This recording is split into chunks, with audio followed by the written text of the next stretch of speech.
Oke Mas Bro, sebelum kita lanjut ke videonya, saya ngasih pemberitahuan bahwa grup STS udah buka lagi grup STS diskusi dan rekomendasi sesi 18, yaitu aktif dari tanggal 1 sampai tanggal 28 Februari atau grup Februari.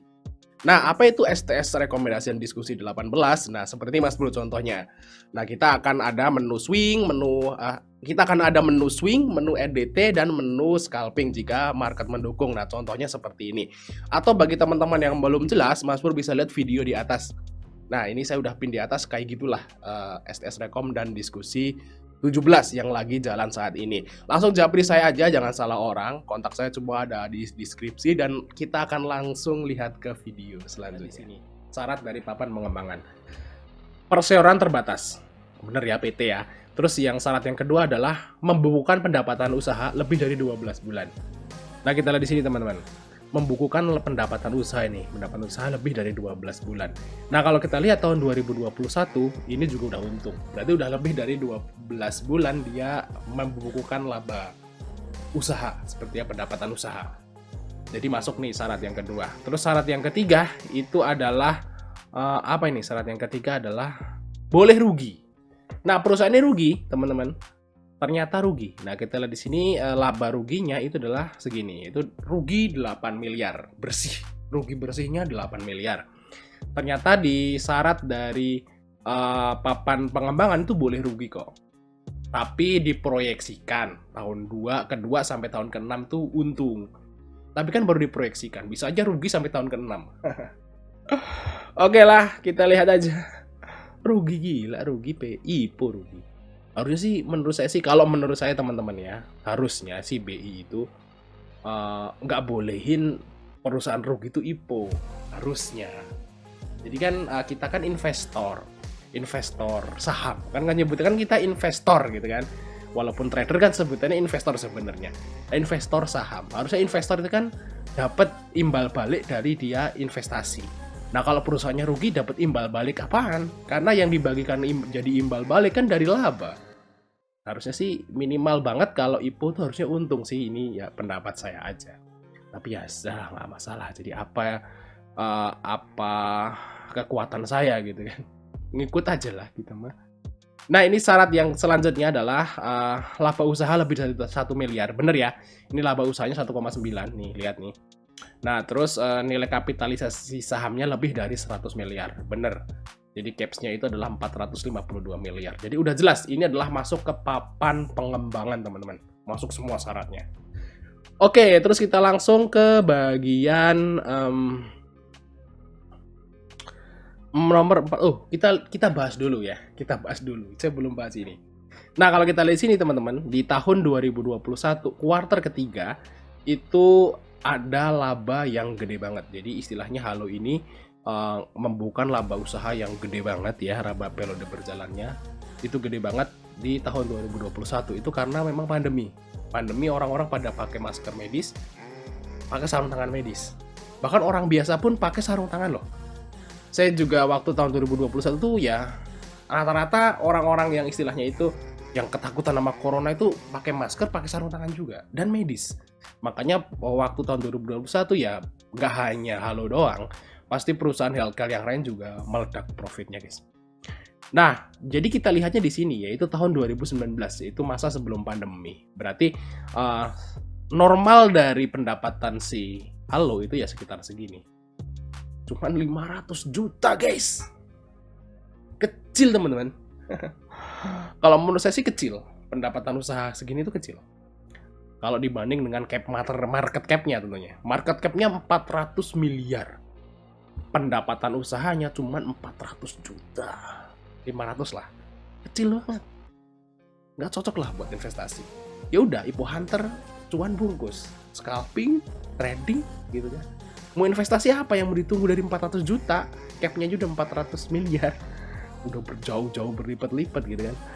Oke lah, kita lihat di sini guys ya. Mas bisa lihat aja di sini langsung perusahaan ini masih merugi. Oke, ya kita langsung aja ke bagian nah, tapi ada sesuatu hal yang menarik. Memang di profitnya ini rugi, ya. Cuman kenapa di laba rugi komprehensif tahun berjalannya tuh langsung untung 70 miliar. Nah, itu ternyata dari revaluasi aset tetap. Revaluasi aset tetap. Nah, kita lihat di sini, guys. Nah, jarang-jarang kan biasanya perusahaan itu laba periode berjalan dengan laba komprehensif bedanya tuh beda dikit. Mas bisa lihat ke perusahaan-perusahaan yang lain. Bedanya tuh tipis. Ya beda-beda dikit lah. Kalau ini kan jomplang banget dari minus 8 miliar langsung plus 70 miliar. Ini ada apa? Pasti ada sesuatu hal yang istilahnya itu lain dari yang lain. Bukan aneh sih, lain dari yang lain. Nah, di sini ternyata dijawab nomor 56, guys. Nah, nomor 56 di sini jumlah aset ya. Oh, kita belum bahas aset dulu. Berarti kita bahas aset, teman-teman. Nah, kalau kita lihat sini dari ekuitasnya.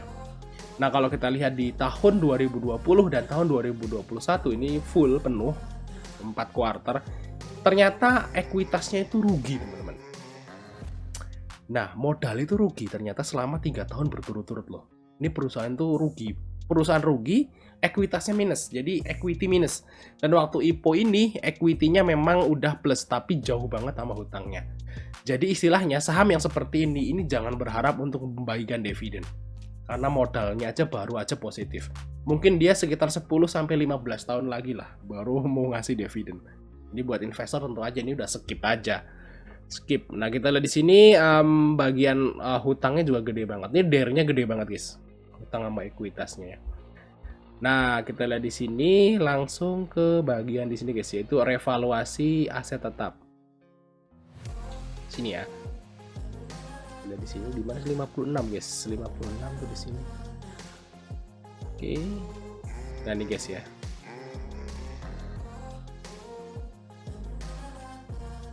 Nah, jumlah aset perseroan tanggal 30 Juni sebesar segini, teman-teman, meningkat segini. Nah, kita lihat di sini ya. Ini terutama disebabkan perseroan melakukan revaluasi nilai aset tetap untuk dikelompokkan ke aset. Nah, sebesar 78 miliar dari sebesar segini. Jadi istilahnya gini guys ya. Ini asetnya awal itu adalah segini, tapi dinilai lagi itu jadi segini dan total asetnya jadi segini. Jadi istilahnya jadi nambah laba rugi komprehensifnya. Jadi tadi rugi 8 miliar. Tuh kan, terus jadi positif 70 miliar di laba rugi komprehensif. Saya jelasin sedikit di sini. Kalau kata-kata ini kan agak sedikit sulit. Saya sederhanakan. Jadi kalau PT itu kan punya pabrik, punya tanah, punya gudang lah seperti itu. Nah, nilai dari pabrik-pabriknya itu dan tanahnya itu kan berubah. Misalnya tahun 2015 harganya 1 M. Masa tahun 2022 harganya tetap 1 M, kan nggak mungkin, pasti naik.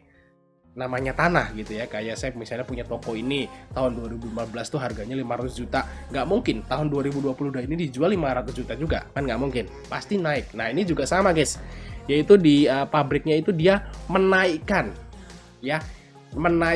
proyeksi nilai aset yang dia punya. Nah, tapi ini kan ngawur. Kok ngawur? Saya juga nggak ngawur sih. Suka-suka. Wah, seperti itu guys. Bukan ngawur, tapi suka-suka. Terserah. Misalnya nih, toko saya ini. Toko saya ini dulu, contohnya nih ya, ini hanya ilustrasi. Toko ini dulu 500 juta. Suka-suka saya ngomong, sekarang harganya 2M. Saya catat di aset saya 2M. Suka-suka saya. Ya, suka-suka PT-nya. Mau nulis berapapun ini suka-suka bebas. Lo ini mau nulis jadi 200M juga kita nggak bisa protes. Itulah pokoknya. Mas Pur bisa paham di sini ya. Jadi suka-suka dia gitu. Istilahnya nggak usah dianggap lah. Laba komprehensif itu nggak usah dianggap lah. Itu suka-suka dia soalnya. Nggak usah bangga gitu. Perusahaannya minus 8 miliar. Labanya minus 8 miliar tapi konversinya plus kok 70 miliar. Jadi kita santai. Ya itu kan suka-suka dia, mau nulis 300M juga bebas aja. Terserah gitu guys. Oke, kita lihat nomor 129 guys. Nah, ini adalah jumlah karyawannya teman-teman. Nah, jumlah karyawannya memang dia nggak bergerak ya. Segitu aja sebenarnya. Memang dari tahun 2019 ke tahun 2020 tuh memang naik banyak ya. Mungkin karena pandemi. Dan gini guys, perusahaan ini kalau menurut saya pribadi, kalau tahun 2020 2021 nggak ada pandemi, bisa aja nih bangkrut loh. Gitu deh. Ya ini hanya pendapat saya aja. Terus nomor 134 teman-teman.